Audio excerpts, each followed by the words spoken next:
ማለዳ የመጣ ስታነቃኝ እንደምን አደራችሁ ክቡራትና ክቡራን የምፅዓቱ አዋጅ ነጋሪ አገልግሎት አድማጮቻችን፣ ሰላም ለእናንተ ይሁን። የማለዳ ቁርሳችንን አሁን ጀምረናል። አዘጋጅ እና አቅራቢ ፓስተር አለማየሁ ነሞ። መልካም ጊዜ ሆነላችሁ። ከሕይወት ምንጭ ውሃ ስታረካኝ።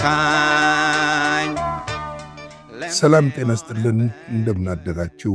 ይህ በምፅዓቱ አዋጅ ነጋሪ አገልግሎት እየተዘጋጀ የሚቀርብላችሁ የማለዳ ቁርስ ፕሮግራማችን ነው። ወደ ዛሬው የማለዳ ቁርስ ፕሮግራም ከማለፋችን በፊት አምላካችንን እናመስግንና አብረን የዛሬን የማለዳ ቁርስ እንካፈላለን። የዘላለም አምላክ እግዚአብሔር ሆይ እናመሰግንሃለን፣ ከፍ እናደርግሃለን፣ እናከብርሃለን። ይህም ማለዳ በምሕረት ስለሰጠን ስለተደረገልን ቸርነትና መልካምነት ሁሉ ክብርን ላንተ እናመጣለን። አንተ ታላቅ ኃያል ብርቱ አምላክ ነህ። እናመሰግንሃለን። ደግሞም ቃልህን ባርክልን። ሁሉ ለስም ክብር ይሁን በኢየሱስ ጌታ ድንቅ ስም። እንግዲህ በትናንትናው ዕለት የእግዚአብሔርን ቃል እየተካፈልነው አንደኛ ጢሞቴዎስ ምዕራፍ 1 ቁጥር 14 ነበረ። የጌታችን ጸጋ በክርስቶስ ኢየሱስ ካሉ ከእምነት ከፍቅር ጋር አብልጦ እንዴት እንደበዛልን ተመልክተን ነበረ። እንግዲህ ከምሕረት የተነሳ ነው የምንኖረው ብለናል። ከፍቅሩ የተነሳ የሱ ጸጋ ስለበዛልን በነገር ሁሉ እያገዘንና እየደገፈን ስላለ እግዚአብሔር አምላካችን የተመሰገነ ይሁን።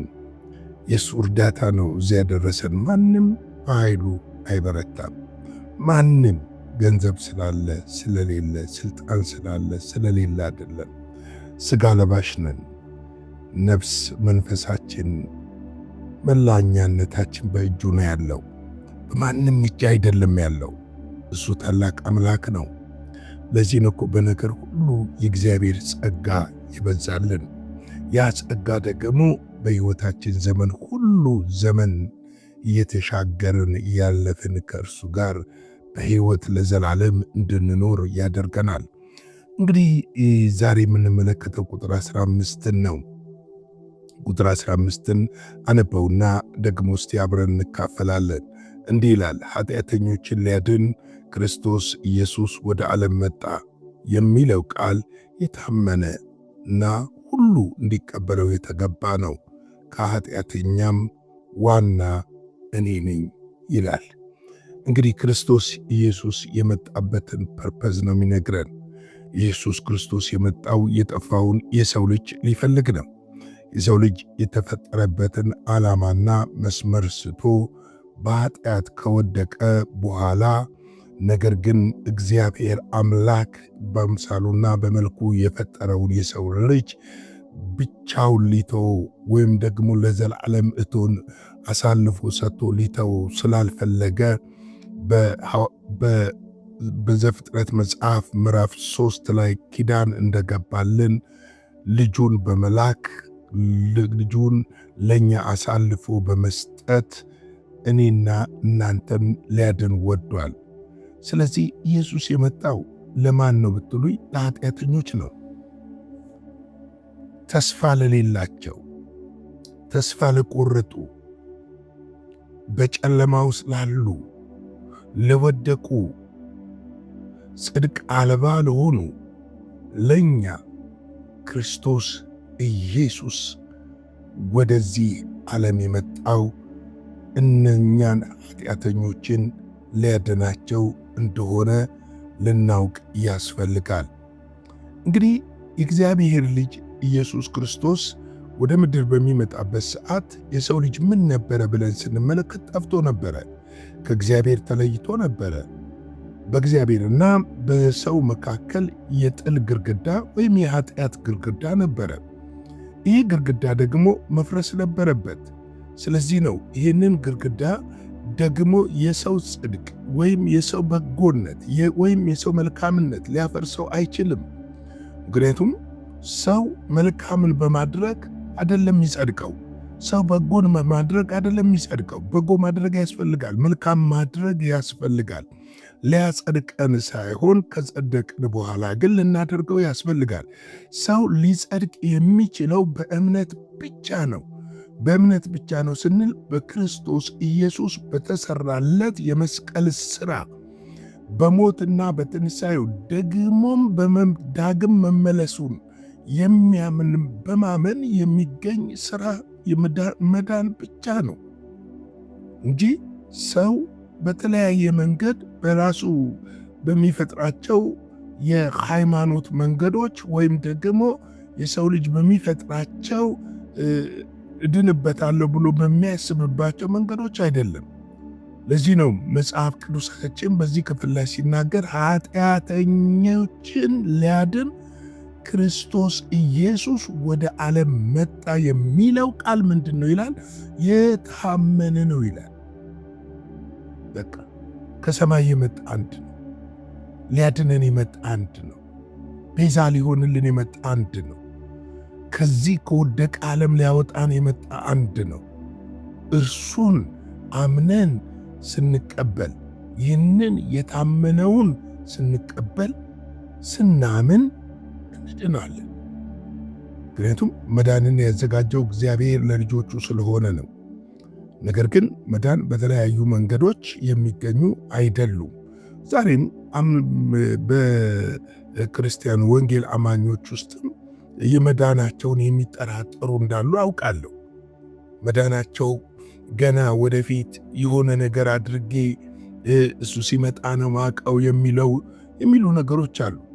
የሃይማኖት ክፍልም ባልጠቅስም የዛሬ 30 ምናምን ዓመት 31 ዓመት ገደማ ወደ አዋሳ ለአገልግሎት ወይም ደግሞ ቤተክርስቲያን ተከላ በሄድኩበት ጊዜ በየመንገዱ ላይ ወንጌል መሰክር ነበረ፣ በየሰፍሩ በየመንደሩ። በዛን ጊዜ አዋሳ የምትታወቀው በጋሪ ነው እና ጋሪ ላይ ቁጭ ብዬ የት ቸርች ነህ? እከሌ ቸርች ነኝ፣ እንዲህ ቸርች ነኝ እማመልከው ይላል።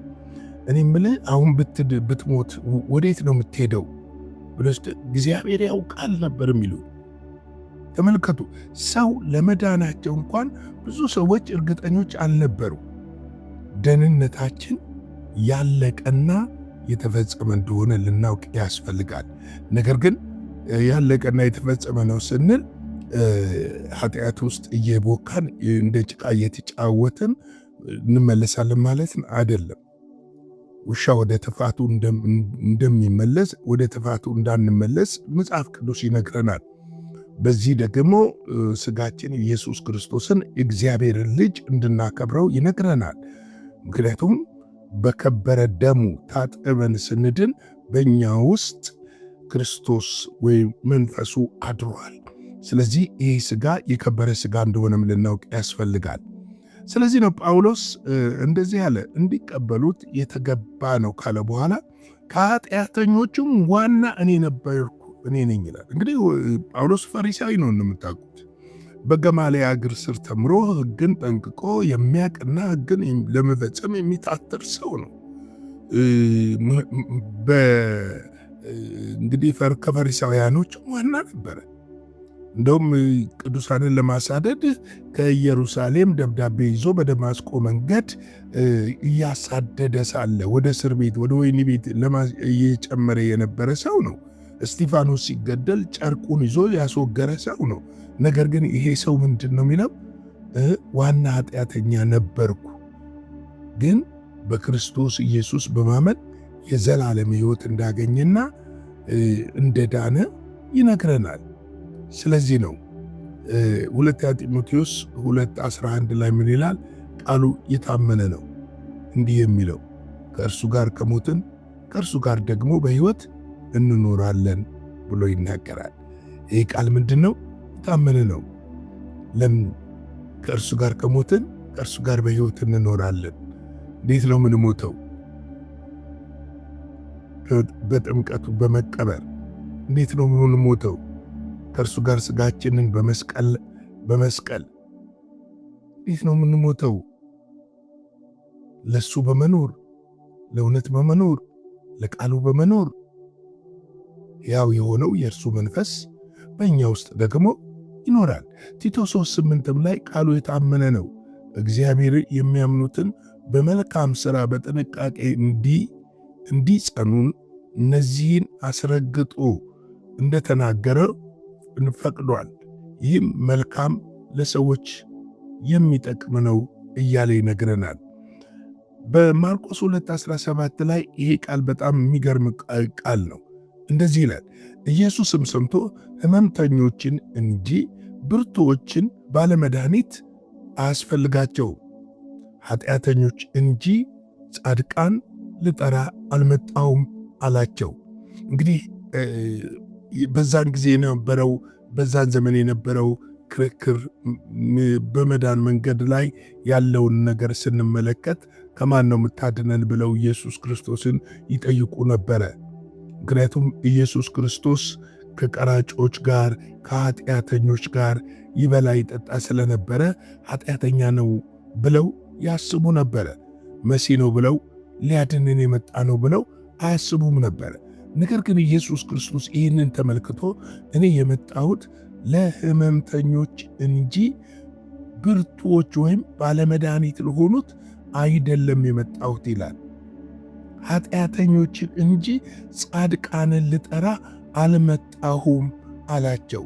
ምክንያቱም እርሱ የመጣው እነዛን ኃጢአተኞችን፣ እነዛን መድኃኒት ይፈልጉ የነበረ እነዛን ጻድቅ ነን ብለው ለደቂቃ እንኳን የማያስቡትን እነሱን ጽድቅ ያልነበራቸውን በኃጢአታቸው ፍርድ ይጠብቁ የነበሩትን እንደኔና እንደናንተ ያለውን ሊያድን ነው የመጣው። ስለዚህ ነው ጌታ የእግዚአብሔር ቃል ምን ይላል? ዮሐንስ 3:17 ላይ ዓለም በልጁ እንዲድን ነው እንጂ በዓለም እንዲፈርድ እግዚአብሔር ወደ ዓለም አላከውም ብሎ ይነግረናል። ዓለም በልጁ ምን እንዲሆን ነው? እንዲድን እንጂ በዓለም እንዲፈርድ አላከውም ብሎ ይነግረናል። ስለዚህ ወገኖቼ ኢየሱስ ክርስቶስ የመጣው እኔና እናንተን ከገባንበት ጨለማ ለማውጣት፣ ከዚህ ዓለም ውድቀት ለመታደግ፣ ከጥፋት ለማዳን እንዲሁም የእግዚአብሔር ልጆች እንሆን ዘንድና የእግዚአብሔር ወራሾች እንሆን ዘንድ ሊያደርገን ራሱን ቤዛ አድርጎ እንደሰጠን ልናውቅ ያስፈልጋል። እንግዲህ የዛሬ ማለዳ ቁርስ ፕሮግራሜን በዚህ ላይ ገታለው። አጭር ጸሎትን ጸልይና የዛሬውን እዚህ ላይ እናብቃ። የዘላለም አምላክ እግዚአብሔር ሆይ በጌታ በኢየሱስ ስም ስለዚህ ጊዜና ሰዓት ሁሉ እናመሰግንሃለን። ስለ ምሕረትህ፣ ስለ ቸርነትህ፣ ስለ በጎነትህ፣ ስለ መልካምነትህ፣ ስለ ታላቅነትህ ስምህ የተባረከ ይሁን። ስላዳንከን፣ ከሞት ስላወጣን፣ ከጨለማ ስለታደከን፣ ብርሃን ስለሆንክልን፣ እግዚአብሔር የመንግሥት ወራሾች ስላደረከን፣ ልጆቼ ብለህ ልጠራን ስላላፈርክ እናመሰግንሃለን። ደግሞ ይህንን ቀን ባርክልን። በዚህ ቀን በደም ሸፍነን፣ ከክፉ ሁሉ ጠብቀን። ስለ ሁሉ ነገር ተመስገን። በልጅህ በኢየሱስ ክርስቶስ ስም አሜን።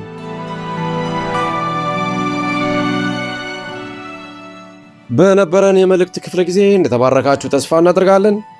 በነገው ማለዳ በሌላ ዝግጅት እንገናኛለን። መልካም ቀን።